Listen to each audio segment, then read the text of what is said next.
नमस्कार, मैं अखिलेश आनंद हूं। पॉलिटिकल पावर सेंटर में न्यूज मेकर आज राज्यसभा के सभापति जगदीप धनखड़ हैं। विपक्ष जगदीप धनखड़ के खिलाफ संसद में अविश्वास प्रस्ताव लेकर आया है, जबकि विपक्ष अपनी संख्या बल की सच्चाई जानता है। ऐसे में जगदीप धनखड़ के खिलाफ अविश्वास प्रस्ताव कितना टिकेगा, यह देखना दिलचस्प होगा। और इस बीच अपने दर्शकों को अभी की बड़ी खबर में बता दूं, राज्यसभा के सभापति जगदीप धनखड़ के खिलाफ विपक्ष के अविश्वास प्रस्ताव को लेकर संसदीय कार्य मंत्री किरेन रिजिजू ने कांग्रेस पर हमला किया। रिजिजू ने कहा कि विपक्षी पार्टियों ने चेयर की गरिमा को गिराया। रिजिजू ने यह भी कहा है कि सदन का ध्यान भटकाने के लिए यह प्रस्ताव लाया गया है। जॉर्ज सोरोस और कांग्रेस पार्टी के नेतृत्व में साठगांठ के संबंध सामने आए, जिससे कांग्रेस नेतृत्व तिलमिलाया हुआ है।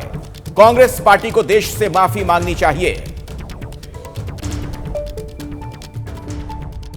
जॉर्ज सोरोस और कांग्रेस पार्टी के नेतृत्व के बीच में साठगांठ रिपोर्ट सामने में आने के बाद ओसीसीआरपी और कांग्रेस नेतृत्व का तालमेल जब से सामने में आए हैं, तो कांग्रेस पार्टी और उनके कुछ साथी बहुत बुरी तरह से तिलमिलाए हुए हैं, घबराए हुए हैं।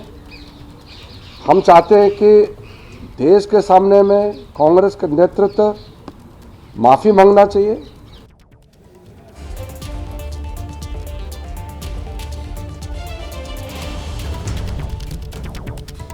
तो धनखड़ के खिलाफ अविश्वास प्रस्ताव पर आप देख रहे हैं किस तरीके के बयान सामने आ रहे हैं। मेरे साथ इस वक्त नीरज हमारे सहयोगी जुड़ गए हैं। नीरज, ये मामला बढ़ता हुआ नजर आ रहा है और जिस तरीके से अविश्वास प्रस्ताव लाया गया, क्या कुछ और प्रतिक्रियाएं मिल पा रही हैं आपको?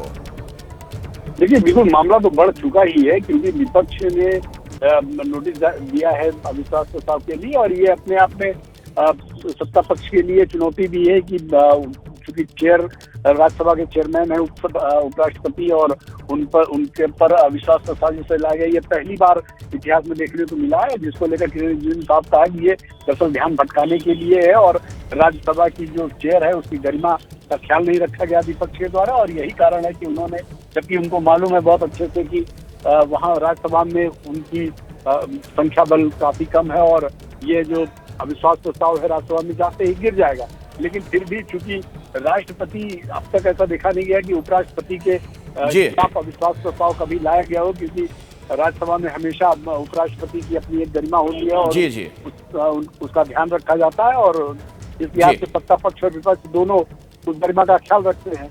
लेकिन ये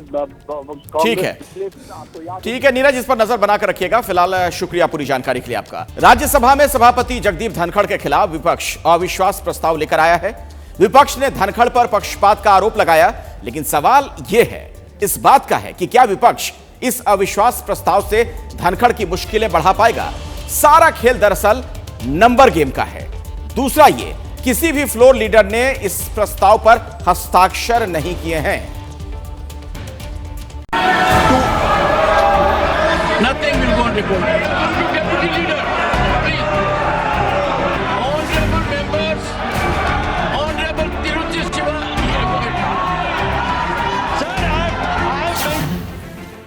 कांग्रेस नेता जयराम रमेश 60 सांसदों के हस्ताक्षर वाला नोटिस लेकर करीब 1:30 बजे राज्यसभा के सेक्रेटरी जनरल के दफ्तर पहुंचे और राज्यसभा के सभापति जगदीप धनखड़ के खिलाफ अविश्वास प्रस्ताव दे दिया। पहली बार 72 सालों में विपक्ष की पार्टियों ने राज्यसभा में चेयरमैन साहब को लेकर एक प्रस्ताव मोशन सबमिट किया है। विपक्ष का आरोप है कि सदन की कार्रवाई के दौरान सभापति धनखड़ सरकार का पक्ष लेते हैं, विपक्ष की आवाज दबा देते हैं।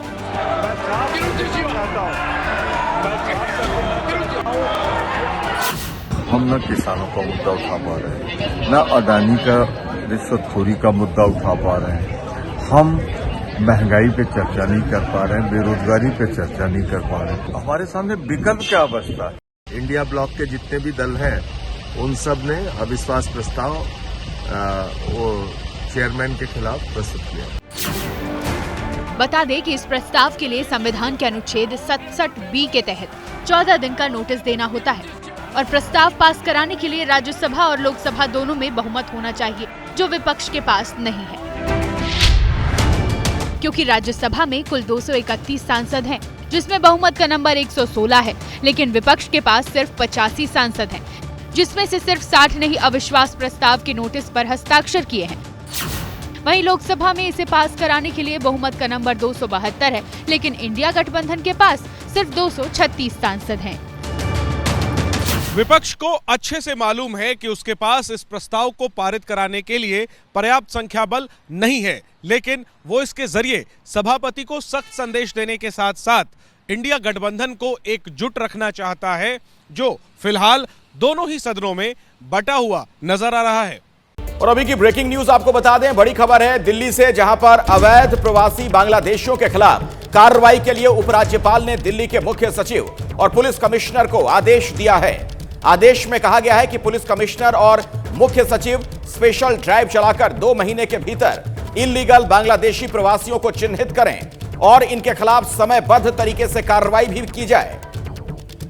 दीपक रावत हमारे सहयोगी इसी खबर पर हमारे साथ जुड़ चुके हैं कुछ और जानकारियों के साथ। दीपक, और क्या पता चल पा रहा है, क्या अपडेट्स हैं? अखिलेश, इस बार जो चिट्ठी लिखी गई है उसमें सीधे तौर पर और साफ तरीके से उपराज्यपाल ने ये निर्देश जो है दिल्ली पुलिस कमिश्नर को और मुख्य सचिव को कह दिया है कि आप स्पेशल ड्राइव चलाइए और 2 महीने के अंदर ये चिन्हित कीजिए कि कौन बांग्लादेशी ऐसे हैं जो इलीगल तरीके से यहाँ पर रह रहे हैं, जिनके फर्जी दस्तावेज यहाँ पर वोटर आई कार्ड और तमाम चीजें बनी हुई हैं, और उसके बाद उनको देश से बाहर किया जाए। और साफ निर्देश है, इससे पहले भी उपराज्यपाल तरीके का मैसेज जो है पुलिस कमिश्नर और मुख्य सचिव को दे चुके हैं। लेकिन इस बार का ये मैसेज इसलिए खास, कुछ दिन पहले ही एक मुस्लिम प्रतिनिधि मंडल, उलेमाओं का प्रतिनिधि मंडल जो है उपराज्यपाल से मुलाकात करने पहुंचा था। उन्होंने शिकायत की थी कि ऐसे बहुत सारे तरीके से यहाँ पर बांग्लादेशी रह रहे हैं और उनके खिलाफ कार्रवाई होनी जरूरी है। तो ऐसे में उपराज्यपाल ने ठीक है, शुक्रिया इस जानकारी के लिए। इस खबर पर नजर बनाकर रखिएगा। तो एक तरफ देखिए दिल्ली में अवैध बांग्लादेशियों के खिलाफ कार्रवाई का आदेश दिया गया, दूसरी तरफ जम्मू में रोहिंग्या शरणार्थियों को लेकर माहौल गर्म हो रहा है। वहां की सरकार रोहिंग्या को बसाने की तैयारी में जुट गई है। अब बीजेपी और एनसी आमने सामने हैं।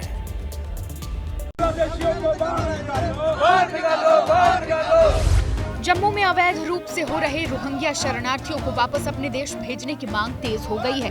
डोगरा फ्रंट के कार्यकर्ताओं ने जम्मू में विरोध प्रदर्शन कर आरोप लगाया कि इन शरणार्थियों के तार कई आतंकी हमले से जुड़े हुए हैं। उन्होंने उमर सरकार में मंत्री जावेद राणा के खिलाफ मामला दर्ज करने की भी मांग की। अरे दिल्ली का रिप्रेजेंटेटिव यहाँ बैठा है, इसने उनको उठा करके कठुआ जेल के अंदर बंद करा। एक FIR जावेद राणा के खिलाफ करो, क्योंकि उसने संविधान की उल्लंघना करी है। रोहिंग्या शरणार्थियों के मुद्दे पर नेशनल कॉन्फ्रेंस अध्यक्ष फारूक अब्दुल्ला ने कहा कि केंद्र सरकार ने घाटी में रिफ्यूजी बसाए हैं। इससे पहले उमर सरकार में मंत्री जावेद राणा ने इन बस्तियों में पानी और बिजली की सप्लाई बहाल करने के निर्देश दिए थे। तो गवर्नमेंट ऑफ इंडिया ने यहाँ पे रेफ्यूजीज भेजे हैं, हमने नहीं लाया, उन्होंने यहाँ बसाया है।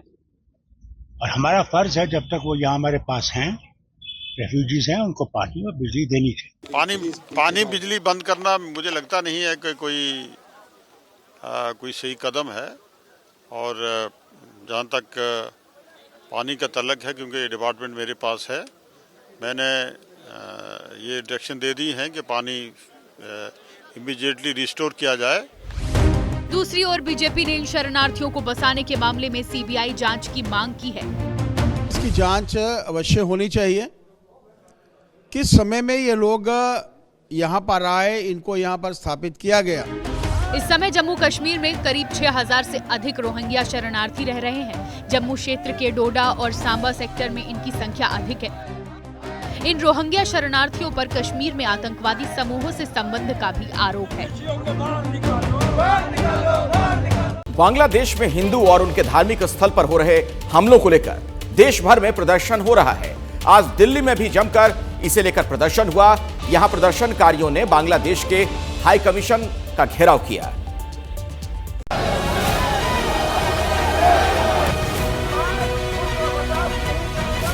ये गुस्सा, ये विरोध बांग्लादेश में हिंदुओं पर हो रहे अत्याचार और मानवाधिकार उल्लंघन को लेकर है। मंगलवार को बांग्लादेश हाई कमीशन के बाहर RSS समेत कई संगठनों ने प्रदर्शन किया।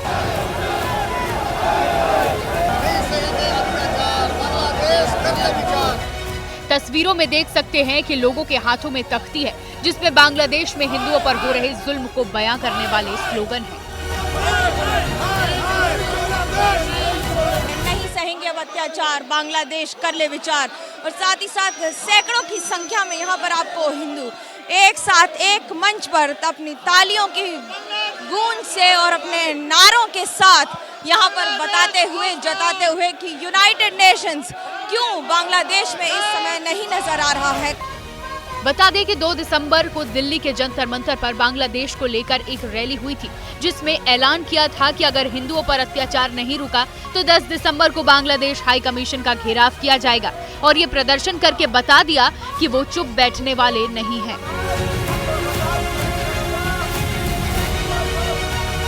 सिर्फ दिल्ली ही नहीं, देश के दूसरे शहरों में भी बांग्लादेश को लेकर विरोध की आवाज उठ रही है। हरिद्वार में साधु संत, समाज सेवी संगठन और धार्मिक संस्थाओं ने प्रदर्शन किया।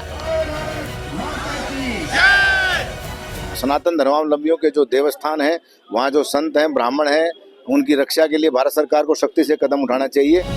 लखनऊ में बांग्लादेश के खिलाफ जन आक्रोश रैली निकाली जिसमें छात्रों और शिक्षकों ने बड़ी संख्या में हिस्सा लिया। मैं इस वक्त लखनऊ विश्वविद्यालय कैंपस में हूं और इस कैंपस की तस्वीरें आप देखिए। यहाँ हजारों की संख्या में लोग इकट्ठा हैं और एक जन आक्रोश रैली जो है आज यहाँ निकलने जा रही है। हिंदुओं का जो नरसंहार हो रहा है उसके विरोध में ये रैली जो है वो हो रही है और इसमें नारा दिया गया है, हिंदू हिंदू की यही पुकार, नहीं सहेंगे अत्याचार। दरअसल जब से बांग्लादेश में सत्ता बदली है तब से हिंदू और उनके धार्मिक स्थल निशाने पर है, लेकिन अब बांग्लादेश पूरी दुनिया में एक्सपोज हो गया है। विरोध की आवाज दुनिया के हर दूसरे मुल्कों से उठने लगी है। कांग्रेस ने राहुल गांधी का एक वीडियो जारी किया। इसमें राहुल दिल्ली में एक किराने की दुकान में जाकर लोगों से बातचीत कर रहे हैं। राहुल गांधी ने दुकान के मालिक से बातचीत की, उनकी समस्या पूछी और कुछ किस्से शेयर किए। कांग्रेस सांसद राहुल गांधी अपने पुराने अंदाज में एक बार फिर दिखे। इस बार वो दिल्ली के भोगल में किराने की दुकान पर जा पहुंचे। थोड़ी देर के लिए दुकान संभाली, उसके बाद दुकान के मालिक से बातचीत कर उनका हाल जाना। अच्छा एक्सपीरियंस दिया आपने मुझे? ये चाहिए टमाटो केचप, ये नहीं चाहिए, ये चाहिए। चलो ये आ गया। और बिस्किट से बस तिल नहीं है। आजकल के दौर में जब ऑनलाइन सामान मंगवाने और होम डिलीवरी का चलन तेजी से बढ़ा है, छोटे दुकानदारों के सामने चुनौती भी बढ़ी है। आपका कस्टमर आता है, आपका उसके साथ रिलेशनशिप होता है, आप उससे कहते हो यार ठीक है आज पैसे नहीं है तो कल दे दियो। हाँ सर, आपकी ये बहुत बड़ी बात point. You are giving financial support. Rahul Gandhi इससे पहले भी कई छोटे दुकानदार और कारीगरों से मुलाकात कर चुके हैं। कभी मोची के यहाँ तो कभी नाई के यहाँ जाकर उनसे बातचीत की है। इंडिया गठबंधन के नेता जिस तरह से आजकल अलग अलग सुर में बोल रहे हैं, उसे देखकर लगता है कि आने वाले दिनों में चुनाव के समय गठबंधन में ही कड़ा मुकाबला होने वाला है। नया बखेड़ा लालू यादव के बयान को लेकर शुरू हो गया है। महाराष्ट्र चुनाव में करारी हार के बाद इंडिया गठबंधन में कलह और तेज हो गई है। गठबंधन में शामिल कई दलों के नेता बयानों के जरिए कांग्रेस पर सीधे सीधे हमला बोल रहे हैं। आरजेडी अध्यक्ष लालू प्रसाद यादव ने कहा कि इंडिया गठबंधन का नेता ममता बनर्जी को बना देना चाहिए। कांग्रेस की वजह से नहीं होगा, ममता को दो। लालू प्रसाद यादव ने ममता को लेकर बयान क्या दिया, कांग्रेस ममता पर हमलावर हो गई। अधीर रंजन चौधरी ने तो यहाँ तक कह दिया कि ममता ने कभी गठबंधन के लिए प्रचार नहीं किया। ये टीएमसी पार्टी एक राष्ट्रीय पार्टी थे, आज वो क्षेत्रीय पार्टी में चले गए। ये फूट डालना मतलब इंडिया गठबंधन को कमजोर करना। कांग्रेस को समझना चाहिए ये कांग्रेस का लीडरशिप में इंडिया अलायंस फेल हो गया। देश में ठीक बीजेपी का विरुद्ध में जो लड़ाई है वो ठीक से नहीं हो रहा है, तो ममता दी को ले आएंगे लीडरशिप में, उसमें अच्छा ही होगा। लालू यादव ने इंडिया गठबंधन के नेतृत्व को लेकर बात क्या छेड़ी, सहयोगी दल सफाई में जुट गए। वहीं बीजेपी को कांग्रेस पर हमला करने का मौका मिल गया। इंडिया ब्लॉक के बारे में अगर हमारे कुछ साथी हैं, चाहे टीएमसी हो, चाहे लालू जी हो, अखिलेश जी हो, उनकी एक अलग राय बनती है। हम सब मिलकर इंडिया ब्लॉक बनाए, सिर्फ कांग्रेस नहीं। टीएमसी ने बड़े स्पष्ट रूप से स्ट्राइक रेट की बात की है कि राहुल गांधी जी के नेतृत्व में इंडी गठबंधन का स्ट्राइक रेट क्या था, क्या अचीव किया है उन्होंने? हम क्यों राहुल गांधी को अपना नेता माने? आज यहाँ पर ये काले सफेद नीले बैग पकड़ने से अच्छा है कि राहुल गांधी जी पहले अपने पोजीशन को पकड़े हुए हैं कि नहीं इस विषय पे। वहीं ममता बनर्जी पहले ही इंडिया गठबंधन का नेतृत्व संभालने की बात कह चुकी है। खबर बेंगलुरु से, जहां आरक्षण की मांग को लेकर प्रदर्शन हो रहा है। लिंगायत समाज पर आज पुलिस ने लाठीचार्ज कर दिया। इस लाठीचार्ज में कई लोग घायल हो गए।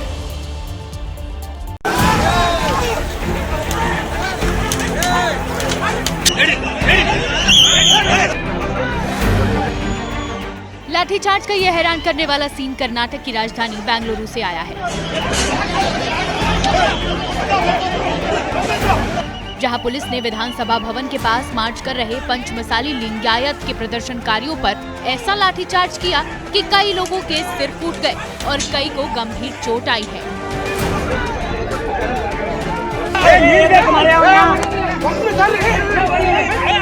तस्वीरों में देख सकते हैं प्रदर्शन जारी है, लेकिन उस वक्त अराजकता फैल जाती है जब पुलिस प्रदर्शन को रोकने की कोशिश करती है। जब प्रदर्शनकारी नहीं रुकते तो उन पर लाठीचार्ज कर देती है।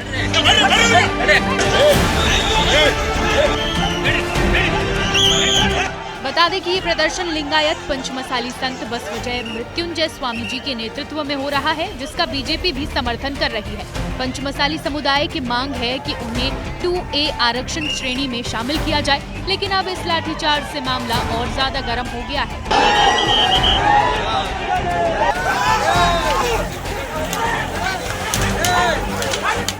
अभी एक ब्रेकिंग न्यूज आ रही है महाराष्ट्र से। बड़ी खबर यह कि ईवीएम और वीवीपैट को लेकर विपक्ष ने सवाल जो उठाया था, चुनाव आयोग का जवाब आ गया है। आयोग ने कहा कि 288 विधानसभा सीटों पर 1440 वोटों का नतीजों से मिलान किया गया, इसमें कोई गड़बड़ी नहीं पाई गई है।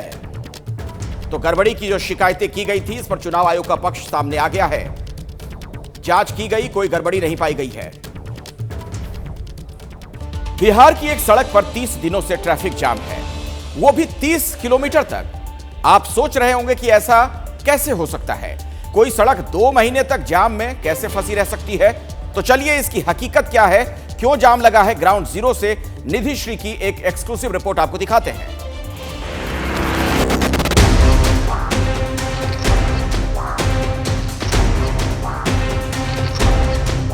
मैं इस वक्त कोइलवर पुल पर मौजूद हूँ।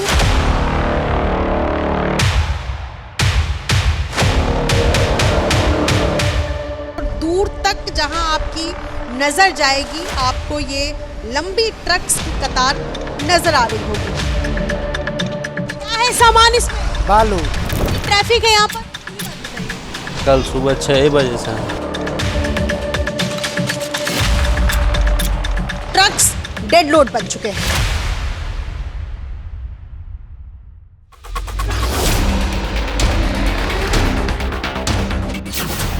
बिहार में नेशनल हाईवे 84 30 दिन से जाम। पटना से आरा, पटना से छपरा, नॉर्थ से साउथ बिहार को जोड़ने वाली सड़क पर 30 किलोमीटर तक ट्रैफिक क्यों है? हफ्तों तक सड़क पर ट्रक क्यों खड़े रहते हैं? इसी सवाल का जवाब खोजने जब एबीपी न्यूज की टीम पटना और आरा के बीच कोइलवर पुल पहुंची तो हजारों की संख्या में ट्रक जाम में फंसे दिखे। हमने ड्रोन कैमरे से इन तस्वीरों को कैद किया ताकि आप भी देख सकें कि बिहार से गुजरने वाले नेशनल हाईवे 84 पर जाम की स्थिति कैसी है। मैं इस वक्त कोइलवर पुल पर मौजूद हूँ, जो पटना से आरा शहर की तरफ और आगे छपरा की तरफ जाता है। और अगर आप सोचते होंगे कि सिर्फ बड़े शहरों में ट्रैफिक जाम लगता है तो जरा रुकिएगा, क्योंकि यहाँ पर जो तस्वीर है ये मैं आपको दिखा रही हूँ अपने सहयोगी विशाल राय के कैमरे से। और दूर तक जहाँ आपकी नजर जाएगी, आपको ये लंबी ट्रक्स की कतार नजर आ रही होगी। अपनी कार में सवार होकर बगल वाली सड़क से जब गुजरेंगे तो करीब 30 किलोमीटर तक ऐसे ही ट्रक दिखाई देंगे। इन सभी ट्रकों में बालू लदा हुआ है। कई दिनों से इसी तरह से ये ट्रक जाम में फंसे हैं। मैं अपने सहयोगी विशाल राय से कहूंगी कि इस तरफ की जो तस्वीर है ये जरा दिखाएं। ये सोन नदी है और चूंकि बालू यहाँ से निकाल करके लोग लेकर के ट्रक में लोड करके दूसरे शहर की तरफ जाते हैं। कर्नाटक के बेंगलुरु में सबसे ज्यादा स्लो ट्रैफिक रहता है, फिर भी ट्रैफिक में गाड़ियां 18 किलोमीटर प्रति घंटे की स्पीड से चलती हैं। लेकिन पटना और आरा के बीच जाम में फंसे ये ट्रक 1 घंटे में 2 से 5 किलोमीटर ही जा पाते हैं। तो सबसे पहले तो ये दिखाएं कि ये आप पढ़ सकते हैं, आरा यहाँ से लगभग 11 किलोमीटर दूर है, बक्सर 88 और छपरा 29 किलोमीटर। यानी जिनको आरा, छपरा या बक्सर के रास्ते उत्तर प्रदेश जाना है, उन लोगों के लिए कब से ट्रैफिक है यहाँ पर, पूरी बात बताइए। कल सुबह 6 बजे से। कहाँ से कितनी किलोमीटर सुबह 6 बजे से अभी तक आ पाए? कितना दूर है? बहुत आएंगे, 10 किलोमीटर आएंगे। कल सुबह 6 बजे से।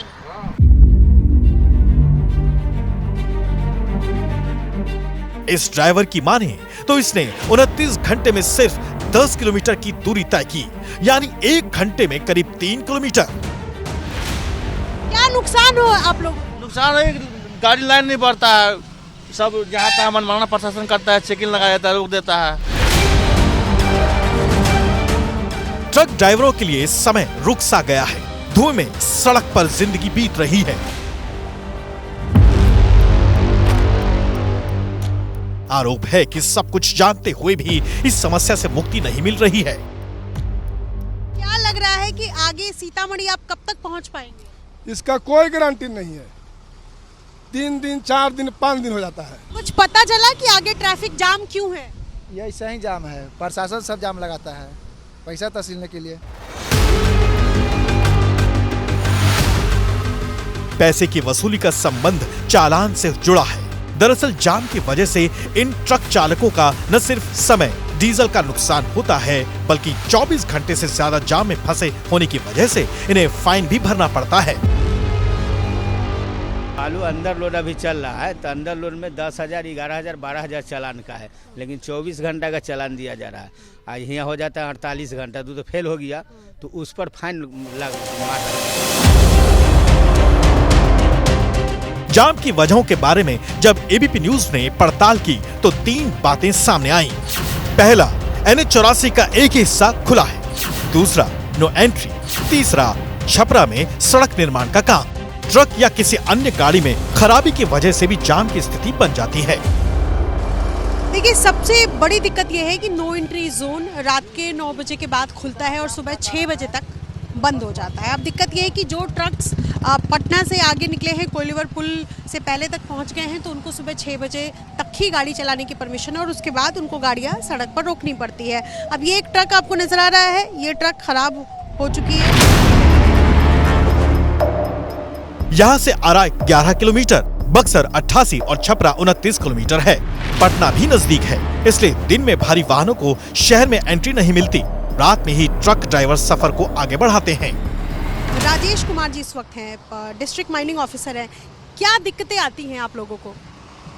दिक्कत नहीं आती है, हम लोग एक्चुअली प्रयास करते हैं। छपरा में जो है थोड़ा सा रोड का कंस्ट्रक्शन हो रहा है और कुछ पोर्शन आरा में भी हो रहा है, जिसके कारण आगे जाके गाड़ियाँ 1 लेन में हो जाती है। वहाँ से खाली गाड़ी भी और लोडेड गाड़ी ही एक ही लेन में हो जाती है, तो थोड़ा सा वहाँ गाड़ियों का मूवमेंट स्लो हो जाता है। आखिर सरकार करीब 2 महीने से बड़ी इस परेशानी की अनदेखी क्यों कर रही है? इस जाम से मुक्ति कब मिलेगी? अब अगली खबर, मुंबई की बेस्ट बस में रोजाना लाखों लोग सफर करते हैं, लेकिन एक बेस्ट बस से मुंबई के लोग दहशत में आ गए। सोमवार देर रात कुर्ला में बस हादसे में 7 लोगों की जान चली गई। हैरानी की बात तो ये कि बस ड्राइवर के पास बड़ी बस चलाने का कोई अनुभव नहीं था। तो सवाल यह है कि आखिर कौन है इन मौतों का जिम्मेदार?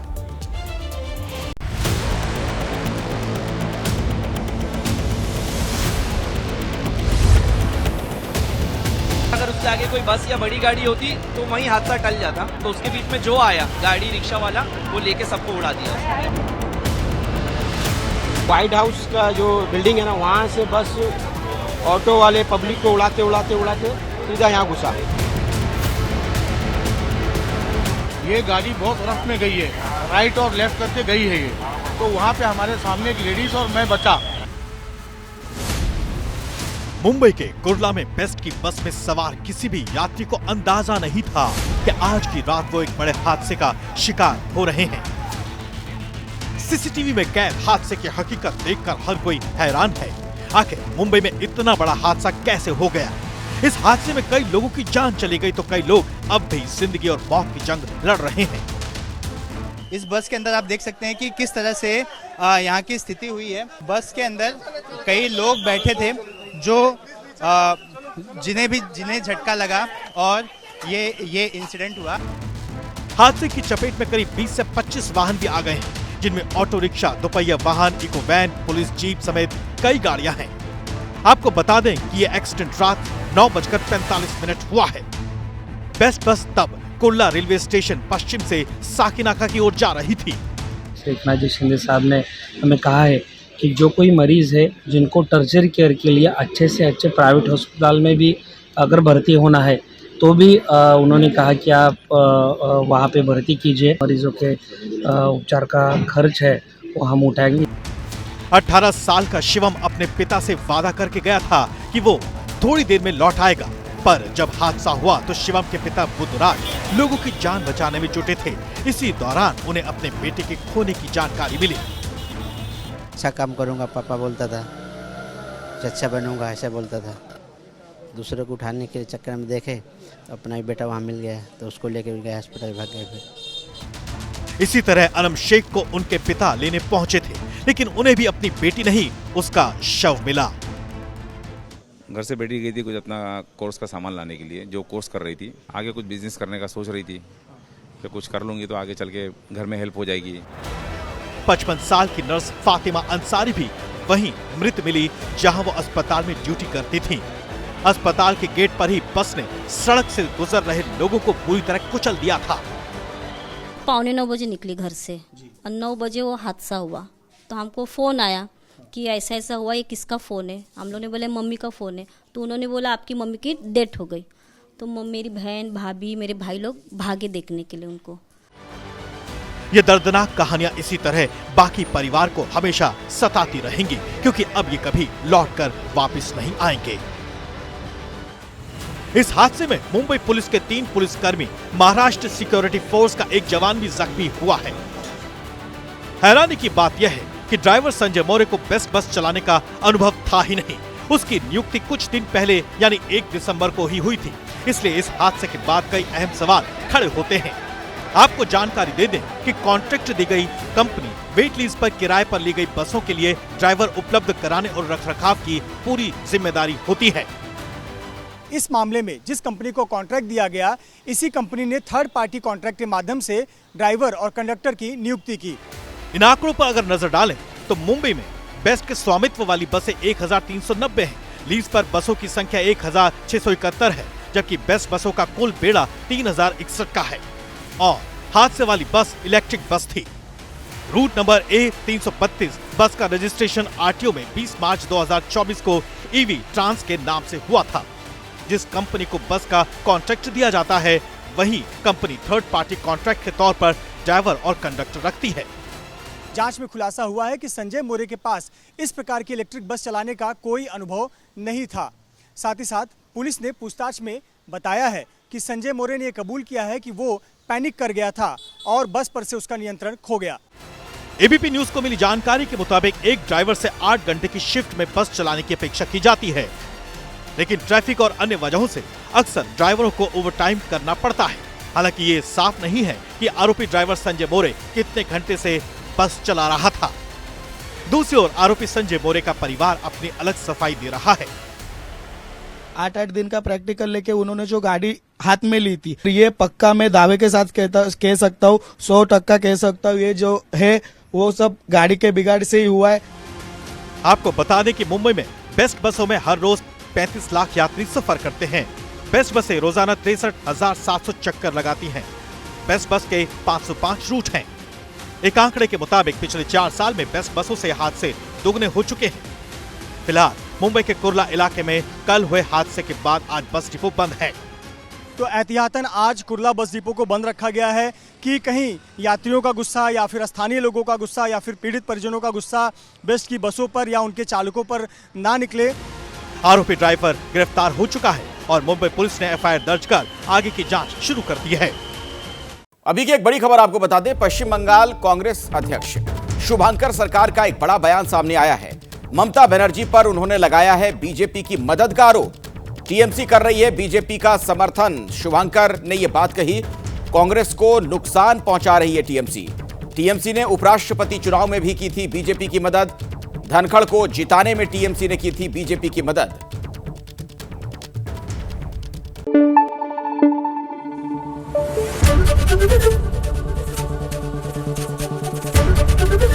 एबीपी न्यूज आपको रखे आगे।